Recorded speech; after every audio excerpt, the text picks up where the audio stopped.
이 시간 사사기의 악순환이라는 제목으로 하나님 말씀 증거하겠습니다. 오늘 우리가 함께 교독한 말씀은 사사기 성경에 관한 이야기죠. 사사기 성경은 사사들이라는 특별한 지위에 있는 사람들에 관한 이야기입니다. 앞에서 모세를 통하여서 여호수아를 통하여서 이스라엘 백성들이 가나안 땅에 들어오게 되고 그 가나안 땅에서 삶을 시작하게 되는데, 이 사람들이 하나님을 잘 섬기고 하나님을 중심으로 하나님 역사를 잘 이뤄 나갔으면 사실은 이 사사라는 직분은 필요가 없는 직분. 만일 그랬다라면 이 사사기 성경은 기록될 이유가 없는 그런 책입니다. 그런데 문제는 그리하지 못하여서 결국은 이스라엘 백성들이 하나님 앞에 많이 범죄하게 됩니다.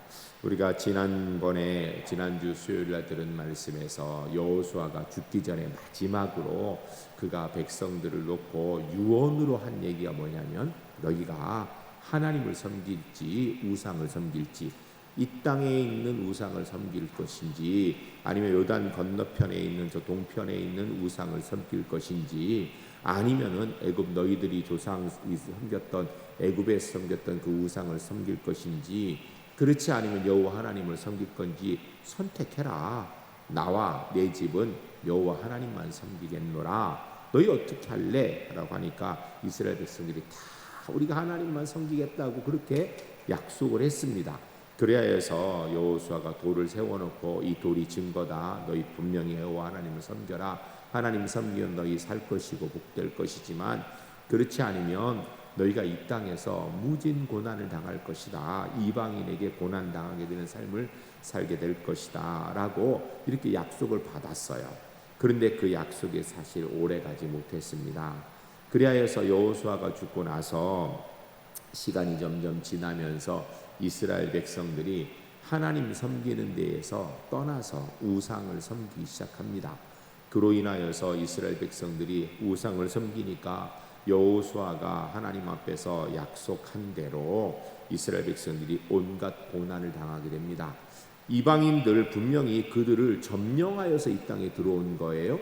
여리고성을 아주 간단하게 무너뜨리고, 여리고성뿐 아니라 그 가나안 땅에 있는 여러 7족속들 7개의 이 가나안 족속들을 다 점령하고, 그리고 나서 그 땅을 차지해서 그곳에 있는데, 그 사람들이 자기들이 다 이겨서 자기들이 그곳의 땅을 차지하고 살고 있는데, 이제는 그들에게 침공을 받아서 삶의 현장이 무너지고 어찌할 수 없는 어려움 가운데 처합니다. 이유는 딱 한 가지예요.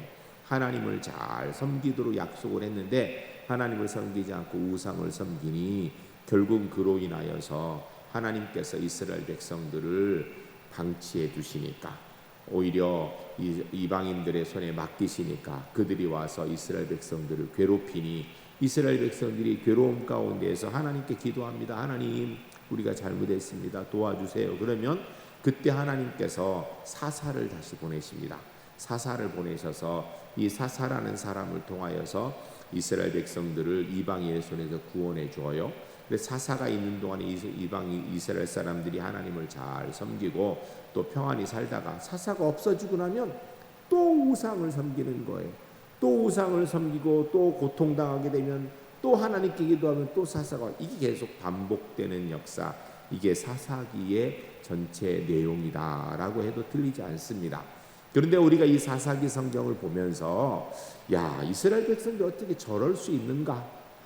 조금 편하면 바로 하나님 떠났다가 그렇게 힘들고 어려운 상황을 겪어가지고 하나님 앞에 기도하여서 하나님께 사사를 보내셔서 그들을 구원하여 주셔서, 그러면 이제 하나님 잘 섬긴다는데 또 조금 지나면 또 다시 우상을 섬기는 대로 그렇게 돌아갈 수 있는가? 어떻게 이렇게 쉽게 그런 일을 반복할 수 있는가라는 생각을 할 만큼 그런 상황입니다. 그런데 여러분, 이거 아셔야 됩니다. 사사기 성경의 내용을 보면서 이스라엘 백성들이 얼마나 쉽게 하나님을 떠나는가, 그들이 그냥 평안할 때에는 하나님을 끝까지 잘 섬기지 못하더라, 그들이 고난의 때가 되니까 그제서야 하나님 찾더라, 여러분, 이것이 혹시 우리의 삶의 모습은 아닌지는 돌아봐야 됩니다. 실제로 여러분, 이 땅에서 우리의 많은 믿음의 선진들이 이야기하는 내용 가운데 이런 참 가슴 아픈 이야기가 있습니다. 하나님께서 하나님의 복과 은혜를 우리에게 주실 때에는 고난이라는 보자기에 싸서 주신다, 이렇게 얘기해요. 아니, 복을 주실 때 그냥 주시면 안 돼요? 금보자기에 싸 주시면 안 됩니까? 평안하고 행복이라는 보자기에 싸서 주시면 안 되는 거예요? 성공과 능력과 은혜, 세상에서 정말 큰 소리 칠 수 있는 그런 좋은 보자기에 싸서 주시면 안 되는 겁니까? 왜 하필이면 하나님께서 고난이라는 보자기에 하나님의 복을 싸서 주신다고 이야기할까요? 여러분, 왜 그럴까요? 이유는 인류 역사 가운데 모든 아담의 후손들은요, 평안할 때는 하나님을 잘 섬기지 못했어요. 평안하면은 우상에 눈을 돌립니다. 평안하면은요, 자꾸 딴짓을 하는 거예요. 그것이 사사기의 이야기고요. 참 이게 사사기로 끝나면 좋은데 그게 오늘 우리의 이야기이기도 합니다.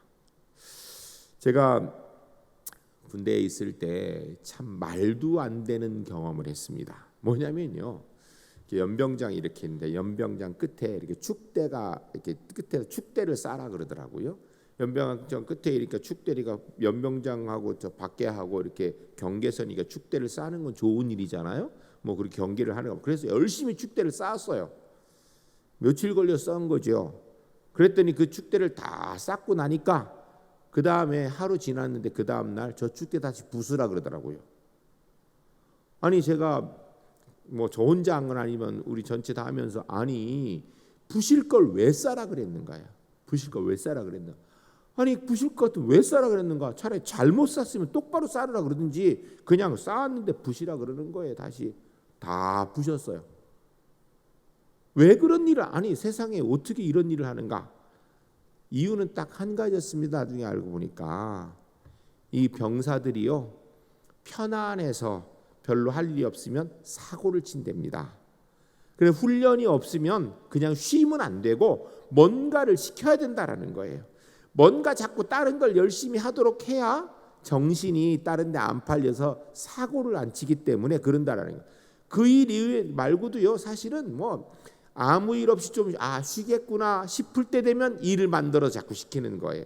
그 이유가 그래요. 평안하면 꼭 딴 생각하고 사고를 친다라는 거예요. 여러분, 젊은 군인들만 그런가? 아닙니다. 아니에요. 사람이 그래요. 사람이. 제가 설교를 준비하면서 영상 하나를 보았습니다. 영상 하나를 보았는데 그 영상을 찍은 지는 언젠지 모르겠습니다. 그런데 그 영상을 찍은 거에 나온 사람이 어떤 사람이면 로또에 1등 맞은 사람이에요. 그런데 그 1등 맞은 사람에 대한 제목이 뭐냐면 로또 1등이 불행이었습니다. 이렇게 제목이에요. 그래서 제가 하도 좀 신기해서 좀 봤어요. 그랬더니 그 영상을 찍기 16년 전에 이 사람이 로또 1등을 맞았어요. 진짜로. 그 당시에 얼마였는가? 22억이랍니다. 세금 다 떼고 받은 게 15억 4천만 원이래요. 15억 4천만 원, 지금부터 뭐 한 20년 전, 이렇게 훨씬 전 얘기라면은 한번 생각해 보세요. 2000년도 초반에 15억 4천이면요, 큰 돈입니다. 지금 시세로 얘기하면은 아마 제가 모르긴 몰라도 한 4, 50억 되지 않을까 싶어요. 왜냐하면 그분이 그걸 가지고요, 부모님과 신랑 친구, 형제들, 신부 형제들한테 일정 금액씩 다 나누어 줬답니다. 일부씩 얼만큼씩 나눠주고, 그리고 남은 돈 가지고요, 이 사람들이 어려워 가지고 딸이 둘이 있었는데 다른 데가 살고 있었고, 이 부부가 뭐 나가서 일하는 그런 상황이었었는데 집이 없으니까 딸 불러서 같이 살기 위해서 33평 아파트를 하나 사고 상가를 2개나 샀답니다. 빚지고 산 게 아니라 그렇게 산 거예요. 지금 33평 아파트 사고 상가 2개 살려면은 아마 모자랄 돈일 수 있는데 그때는 그게 아마 충분했던 돈인 것 같아요. 벌써 오래전 얘기니까.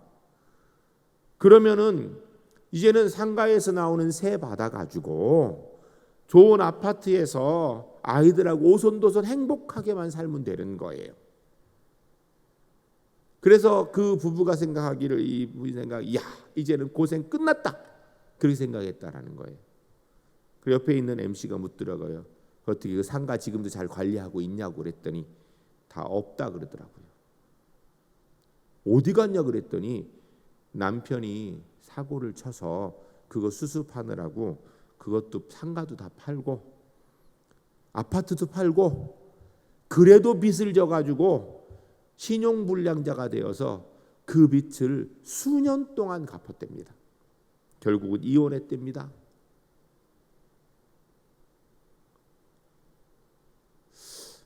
여러분,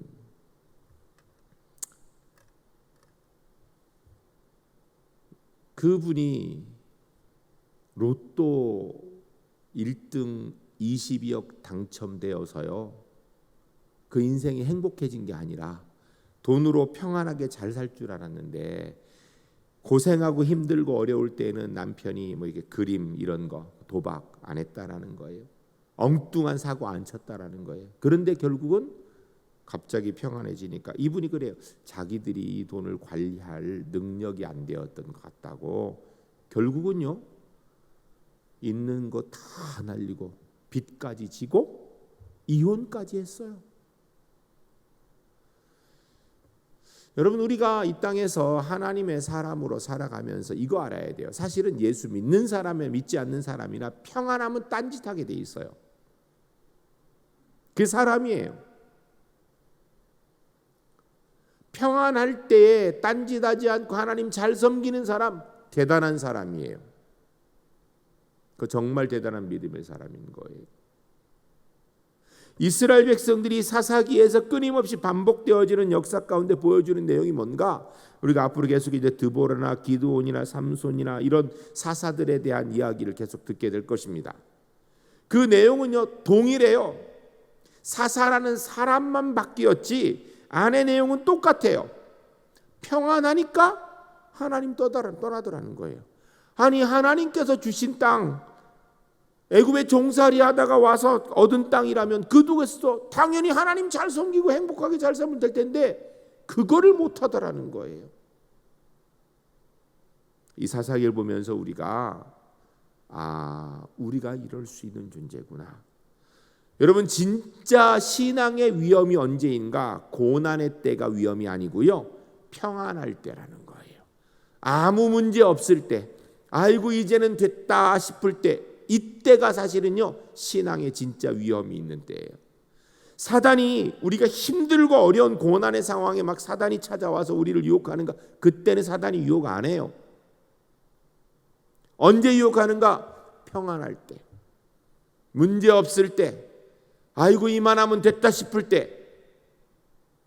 여러분, 그때 우리가 하나님 온전히 바라보지 못하면 분명히 사사기에 있는 우리의 믿음의 선조들의 내용이 우리의 내용이 될 수 있다라는 것을 기억해야 됩니다. 전 우리 울산제일교회 성도님들 할 수만 있다면 하나님의 복을 고난의 보자기에 싸서 받는 사람이 안 됐으면 좋겠어요. 물론 못 받는 것보다도 고난의 보자기에 싸서 받으면 좋지요. 그런데 제가 정말 원하는 건요, 우리 성도님들이 하나님의 복을 금보자기에 싸서 받았으면 좋겠어요. 하나님의 복을 세상의 성공과 능력과 명예, 권세의 능력의 보자기를 싸서 받았으면 좋겠어요. 반드시 그렇게 주의 은혜의 복을 누릴 수 있는 믿음의 사람들이 꼭 될 수 있기를 주의 이름으로 간절히 축복합니다. 그러기 위해서 해야 되는 것은요 딱 한 가지예요. 잘 나갈 때 하나님 바라보는 것을요 더 깊이 바라봐야 돼요. 힘들고 어려울 때 하나님 바라보면서 하나님 붙드는 그 힘보다 잘 나갈 때 하나님 더 단단히 붙들려고 애를 쓸 수 있는 그런 믿음의 지혜가 있는 우리 울산제일교회 하나님의 사람들이 모두 될 수 있기를 주의 이름으로 간절히 축복합니다. 물론 고난의 때라도 주님 바라보고 주께로 돌이킨다면 그것도 감사한 일이에요. 그러나 고난은 어렵잖아요. 혹시 여기 고난이 즐거운 분 계십니까? 성경에서 분명히 고난 가운데서도 우리가 기뻐해야 된다, 고난 가운데도 감사해야 된다고 하지만 사실은 어렵잖아요. 그거 얼마나 어려워요. 고난 가운데 감사, 당연히 고난 가운데도 감사해야죠. 우리가 믿음의 사람이니까. 그러나 이왕이면 평안할 때 감사하고, 평안할 때 주님 바라보고, 평안할 때 주님의 손 놓지 않을 수 있는 그런 믿음의 지혜가 우리 울산지엘교회 모든 분들에게 꼭 있어지기를 주의 이름 간절히 축복합니다. 이거 우리가 이 사사기를 통해서 배워야 될 거예요. 아, 평안할 때 내가 하나님 더 든든히 붙들어야 되겠구나.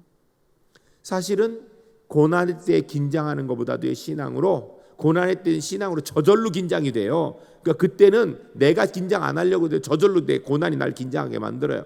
그러나 평안하게 되면 긴장이 안 돼. 신앙이 평안하면 신앙이 느슨해지게 됩니다. 그런데 평안할 때에 정신 바짝 차리고 주님 손 든든히 붙드는 그런 믿음의 지혜가 있는 그런 하나님의 사람들이 꼭 되시기를 주의 이름 간절히 축복합니다. 여러분, 실제로 보면요, 사업이 잘 안 되면은 그때는 기도합니다. 몸이 아프면 그때는 기도합니다. 자식이 속색이면 그때는 처리합니다. 막. 그런데요, 잘 되어질 때, 사업이 잘 되어질 때 안 나가던 새벽기도 갑자기 나오는 사람 제가 못 봤어요. 건강해서 막 힘이 좋을 때 운동하러는 가는데요, 수요 예배 안 나와요. 그럴 때는 운동하러 가죠. 그 시간에 아이가 대학에 턱 합격하고 나면요, 합격하기 전에는 막 합격하고 나서는요, 감사해서 새벽기도 계속 나오는 사람 제가 별로 못 봤어요. 근데 진짜 지혜로운 신앙 어떤 사람인가? 하나님이 복을 주셨을 때 그 복을 붙들고 주님께 더 가까이 나가는 사람이에요. 꼭 고난의 상황이 되면 죽으라고 고상하고 나서 그때서 하나님 바라보는 것, 물론 그때라도 하나님 바라보면 좋아요. 사사기에서 그때라도 하나님 바라보면 하나님 분명히 기억하시고 절대로 버리지 않으십니다. 오늘 그 얘기가 쭉 기록되어 있는 거예요, 사사기에. 근데 저는 우리 제일교회 성도님들이 고생 시컷 하고 나서 하나님 바라보는 사람이 아니라 평안하고 행복할 때 주님께 더 가까이 나아갈 수 있는 하나님의 사람들이 모두 될 수 있기를 주의 이름 간절히 축복합니다. 우리 찬송에 그런 찬송이 있죠. 이 풍랑 인하여서 주께 더 가까이 합니다. 저는 그 찬송이 참 은혜롭긴 한데요, 참 가슴 아픈 찬송이에요. 이 행복 인하여서 주님께 더 깊이 갑니다. 이 평안 인하여서 주님의 손 더 든든히 붙듭니다. 이런 찬송을 부를 수 있으면 좋겠어요.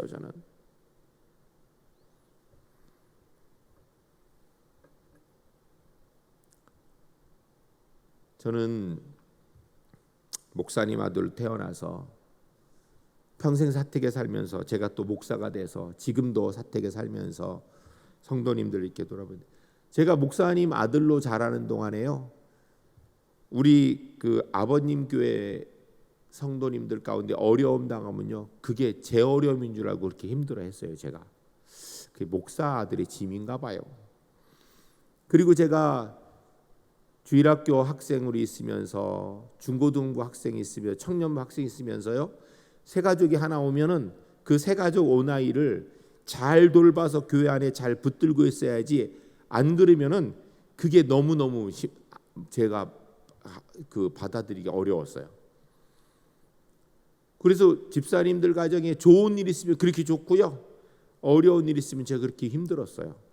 그러다 보니까 제가 사실은요, 자라면서 고등학교 때부터 좀 하다가 돼요. 그 당시는 이사를 하면은 다 사람 이렇게 전문가 안 부르고 누가 했어요? 그냥 아는 사람들이 이렇게 했잖아요. 제가 우리 그 교회 집사님들, 권사님들 집 이사한다 그럴 때 제가 반드시 뽑혀가서 이삿짐 날랐던 사람입니다. 그것도 지금은 제가 이렇게 뚱뚱하지만 그때는요 아주 날렵했습니다. 그리고 지금은 뚱뚱하면 기운이 없어요. 보니까 날렵할 때 기운이. 제가 피아노 진짜 많이 들었습니다. 피아노 진짜 많이 들어요. 왜? 피아노는 여러 사람이 드는 게 아니에요. 두 사람이 딱 몸 붙여가지고 드는 거거든요. 그리고 또 그때는 엘리베이터가 없었어요. 연립주택 5층에서 피아노 들고 내려오려 그러면요, 들고 올라가는 것보다 더 힘들었어요. 그런데 제가 그런 거 다 열심히 해요. 왜? 좋은 집으로 이사 가는 게 너무 기뻤거든요. 그러면 그렇게 가서 열심히 일하고 보상은 뭔가 짜장면 한 그릇 사주면 그게 최고였어요. 그리고 교회에서 보면은 그분 너무너무 좋았어요.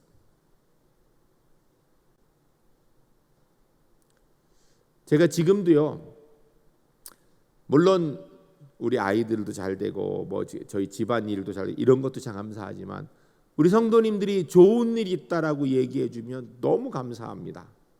근데 되게 좋은 일은 잘 얘기를 좀 덜 하시고 안 좋은 일은 좀 더 자주 얘기하시는 것 같아요. 여러분, 좋은 일로 인하여서 하나님 앞에 감사하는 것 너무 제가 행복하더라고요.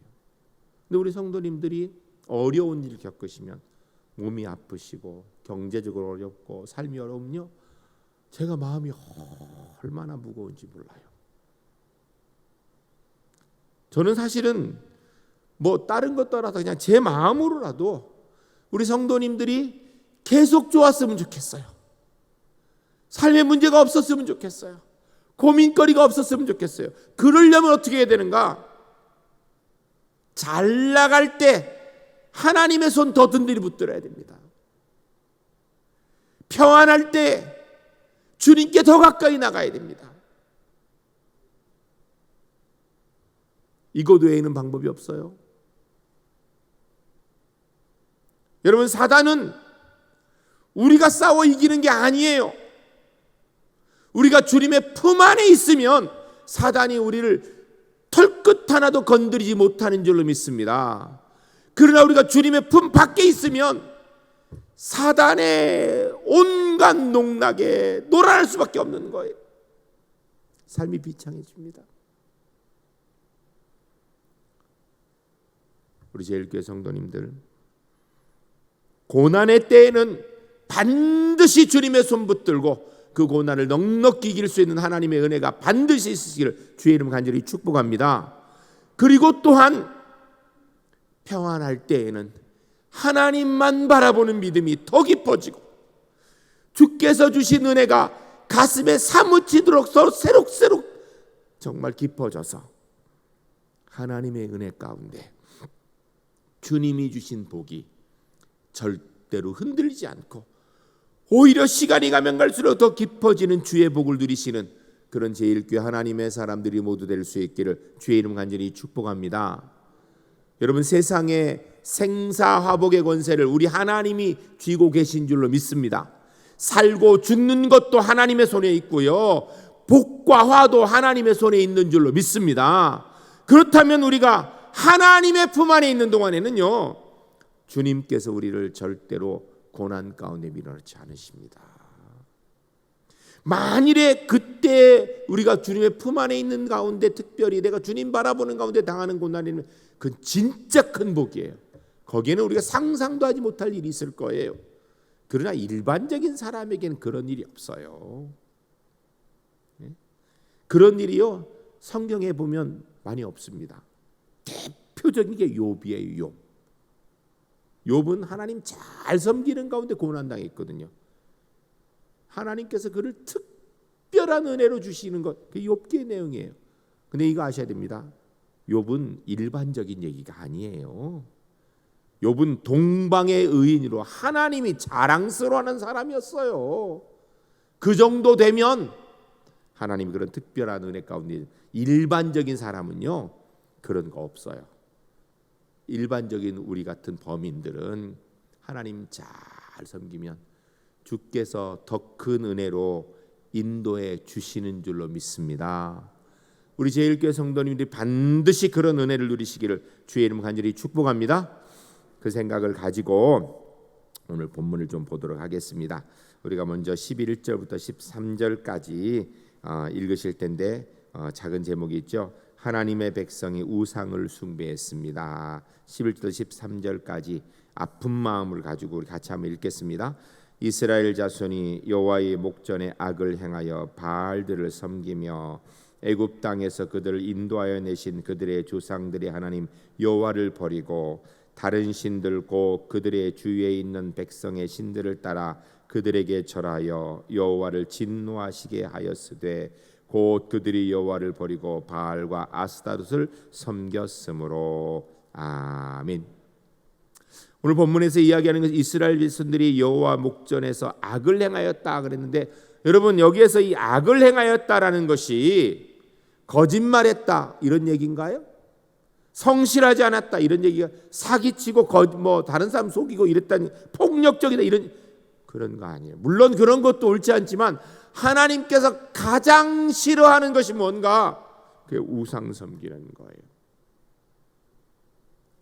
여러분 이 우상 섬기는 것, 여기 보니까 우상이 보니까 바알과 아스타로 섬겼더라, 다른 신들을 섬겼더라 이랬는데, 여러분 제가 볼 때는요, 이 본문을 우리 그대로 와서 우리가 정광사에 가서 절 안 한다고, 부처 불상 놓고 절 안 한다고 나는 우상한, 이렇게 생각하면 안 돼요. 하나님을 하나님으로 가장 중요한 자리에 놓지 않는 것, 그게 바로 우상 숭배거든요. 하나님을 위해 인생의 1번으로 놓지 않고 있는 것, 그게 우상 숭배거든요.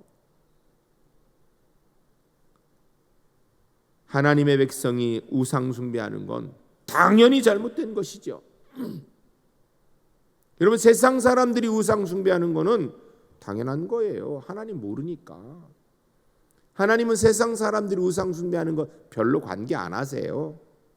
물론 그 세상 사람들이 악이 너무너무 승하면 하나님 벌 내리십니다. 소돔 고모라 이야기죠. 소돔 고모라는 하나님의 사람이 있는 곳이 아니었어요. 세상 사람들이 모여서 악하게 사는 곳이에요. 그런데 거기서 악이 너무 극에 달하니까 거기 멸망시키셨어요. 니느웨도 그렇게 멸망시키려고 했던 거죠, 하나님께서. 그런데 그들이 돌이키니까 하나님 회복시켜 주셨어요. 여러분 사실은요, 세상 사람들은 웬만큼 그냥 적당히 살면 하나님께서 그냥 두세요. 왜? 어차피 거기 있다가 그냥 지옥으로 갈 거니까 그냥 두신다고요.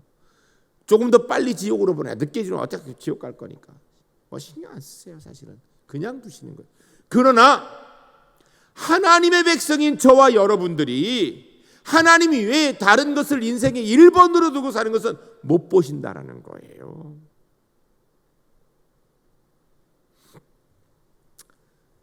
제가 글을 하나 읽었는데, 이제 아랍에 있는 여자에 관한 내용이에요. 히잡을 쓸 건가 말 건가 이런 내용인데, 거기에 있는 이제 하는데 좀 개방된 그 이슬람 사람 중에 그 여인이 그런 얘기를 하더라고요. 남편하고 이제 결혼을 하려고 그러는데 결혼 계약서를 쓴답니다. 결혼 계약서를 쓰는데, 여러분 이슬람은 부인을 여러 명 두는 거 아시죠? 그런데 이 여자가 이제 남편 될 사람 계약서 쓰는데, 계약서 쓰는 내용 가운데 꼭 한 가지를 넣는다. 자기는 뭘 넣는가? 만일에 그 남자가 다른 부인을 보면 이혼이다. 이걸 넣는다라는 거예요. 그게 무슨 얘기냐면, 내가 다른 건 다 용납해도 다른 여자 데려오는 건 내 용납 못하겠다 이거. 이슬람 여자들도 그래요. 이슬람 여자는 부인이 몇 명 돼도 괜찮은 거 아니더라고요, 전혀요.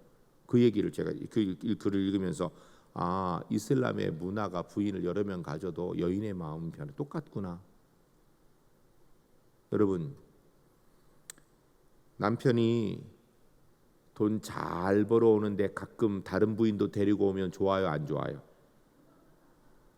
아내가 돈 잘 벌어오는데 가끔 다른 남편 데려오면 좋아요, 안 좋아요? 안 좋죠? 돈 좀 못 벌어와도 그냥 자기 혼자 오는 게 좋죠? 그러면 그렇다고 대답을 하세요. 그렇죠? 돈하고 비교할 게 아니죠? 명예는 어떻습니까? 잘 나가서 사람들이 존경하는 위치에 갔는데 가끔 다른 남편, 다른 아내 데리고 오면 어때요? 차라리 그 자리에 안 가는 게 낫겠죠? 아닌가 보죠? 확실하게 해요. 아니죠? 예. 여러분 성경에서 우상 섬기는 걸 뭐라고 비교를 해요? 간음한다 그래요. 내 남편이, 내 아내가 다른 남자, 다른 여자 데려오는 거라는 거예요. 하나님께서 보실 때. 그래서 하나님께서는요, 다른 건 눈 감아 주실 때도 있고요, 그냥 이렇게 슬쩍 넘어가실 때도 있고요. 그런데 우상 숭배는 그냥 넘어가지 않으십니다. 저 우리 제일교회 성도님들에게 오늘 이후에 우리의 일생에 하나님은 언제나 우리에게 1번만 되시는 그런 하나님의 사람들이 꼭 될 수 있기를 주의 이름 간절히 축복합니다. 그 다음 또 읽겠습니다. 14절부터 15절까지 두 번째, 하나님이 자기 백성을 대적의 손에 넘기셨습니다. 14절 15절, 우상 숭배의 결과가 어떤 것인가, 하나님께서 이렇게까지 하실 필요 있는가 생각 좀 하면서 같이 읽겠습니다. 여호와께서 이스라엘에게 진노하사 노략하는 자의 손에 넘겨주사 그들이 노략을 당하게 하시며 또 주위에 있는 모든 대적의 손에 팔아 넘기심에 그들이 다시는 대적을 당하지 못하였으며 그들이 어디로 가든지 여호와의 손이 그들에게 재앙을 내리시니 곧 여호와께서 말씀하신 것과 같고 여호와께서 그들에게 맹세하신 것과 같아서 그들의 괴로움이 심하였더라. 아멘. 여러분, 이스라엘은 하나님 백성이고요, 거기에 있는 다른 족속은 우상 섬기는 족속, 하나님 백성 아니에요. 이스라엘이 아무리 잘못해도 이방 사람의 손에 의하여서 노략당하고 그들을 대적하는 게 계속 지기만 하고, 이게 말이 됩니까? 그런데 언제 이런 일이 있는가? 우상 숭배하면 이렇게 하나님 버리신다는 거예요. 하나님 그렇게 방치하신다라는 거예요. 왜? 그래야 정신 차리니까. 저는 이런 본문의 내용이 우리 제1교회 성도님들의 삶과는 전혀 관계가 없는 하나님의 은혜가 있으시기를 주의 이름 간절히 축복합니다. 늘 주의 백성이기 때문에 주의 권능의 오른손에 보호하신 가운데에서 살아가기에 사단이 틈타지 못하는 은혜의 삶만 누리시기를 주의 이름 간절히 축복합니다. 반드시 그래야 됩니다. 그런데 만에 하나 우리가 이렇게 실수를 하였을 경우에 여러분, 그러면 그때는 다시 일어나 주께 돌이켜야 됩니다. 빨리 돌이키는 게 이득이에요. 세 번째, 하나님이 지도자를 세워 자기 백성을 구원하셨습니다. 16절부터 19절까지 우리 같이 읽으실 때 만일에 우리가 실수하여서 모르는 가운데 우상 섬기는 자가 되었을 경우 빨리 돌이키게 하옵소서. 기도하는 마음으로 같이 읽겠습니다. 16절부터 19절까지. 여호와께서 사사들을 세우사 노략한 자들의 손에서 그들을 구원하게 하셨으나 그들이 그 사사들에게도 순종하지 아니하고 오히려 다른 신들을 따라가 음행하며 그들에게 절하고 여호와의 명령을 순종하던 그들의 조상들의 행하던 길에서 속히 치우쳐 떠나서 그와 같이 행하지 아니하였더라. 여호와께서 그들을 위하여 사사들을 세우실 때에는 그 사사와 함께 하셨고 그 사사가 사는 날 동안에는 여호와께서 그들의 대적의 손에서 구원하셨으니 이는 그들이 대적의 압박과 괴롭게 함을 받아 슬피 부르짖음으로 여호와께서 뜻을 돌이키셨음이거늘 그 사사가 죽은 후에는 그들이 돌이켜 그들의 조상들보다 더욱 타락하여 다른 신들을 따라 섬기며 그들에게 절하고 그들의 행위와 패역한 길을 그치지 아니하였으므로. 아멘. 저는 우리 울산제일교회 성도님들이 혹시 나도 모르는 사이에 생각지도 않았는데 보니까 내가 우상 섬기는 길에 속하여 하나님께서 우리에게 고난을 주신다면 가장 빠른 시간 내에 주님께로 돌이키고 주의 손 붙들고 회복하는 은혜가 반드시 있으시기를 주의 이름 간절히 축복합니다. 그리고 다시는 그런 길로 빠지지 않는 그런 하나님의 사람들이 꼭 되시기를 주의 이름 간절히 축복합니다. 이 두 번째 건요, 우리가 정신 바짝 차려야 돼요. 왜냐하면 오늘 본문도 그렇고 앞으로 계속 볼 내용들이요, 이스라엘 백성들이 쉽게 잊어버리고 또 그렇게 우상숭배에 빠지더라는 거예요. 또 빠지더라는 거예요. 저는 사사기를 보면서 머리가 나빠도 어째 이렇게 머리가 나쁜가 하는 생각이 드는데요. 사실은 우리가 조금만 방심하면 이렇게 될 수 있는 가능성이 있는 존재들이라는 거예요. 기억하시기 바랍니다. 하나님 손 붙들고 주의 품 안에 있는 건요, 정신 바짝 차리지 않고 내가 혼신을 다해 노력하지 않으면 안 되는 거예요. 우리 제일교회 성도님들이 고난의 때에는 반드시 주께로 돌아오는 믿음의 지혜가 있을 뿐더러 평안할 때 그 평안을 넉넉히 지켜나갈 수 있는 진정한 믿음의 주인공들, 믿음의 지혜의 사람들이 반드시 될 수 있기를 주의 이름 간절히 축복합니다. 기도하겠습니다.